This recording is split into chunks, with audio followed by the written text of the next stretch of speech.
কেউ মারা গেলে মিলাদ ও খাওয়ার অনুষ্ঠান করা যাবে কিনা? ভাইরা, মানুষ মারা যাওয়ার পর মৃত ব্যক্তির জন্য দোয়া করতে হবে।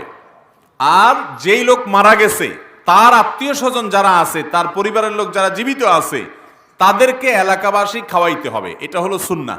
নবী করিম সাল্লাল্লাহু আলাইহি সাল্লাম নির্দেশ করেছেন, তোমরা অমুকের জন্য, তার পরিবারের জন্য খাবারের ব্যবস্থা করো, কারণ তারা প্রিয়জন হারিয়ে মন খারাপ, তাদের রান্নাবাড়া করার মতো মানসিকতা নাই।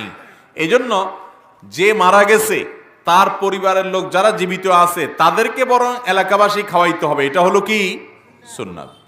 আমাদের দেশে খাওয়ায়, সব এলাকায় খাওয়ায়, একটু হলো একদিন দুই দিন 2-4 বেলা হইলো খানা পাঠায়।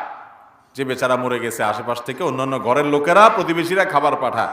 প্রথম 2 দিন 4 দিন বা 2-4 বেলা খানা খাওয়ানোর পর এরপরে ওই 40 নম্বর দিনে সুদে আসলে সব একসাথে উঠায় নেয়। ঠিক না?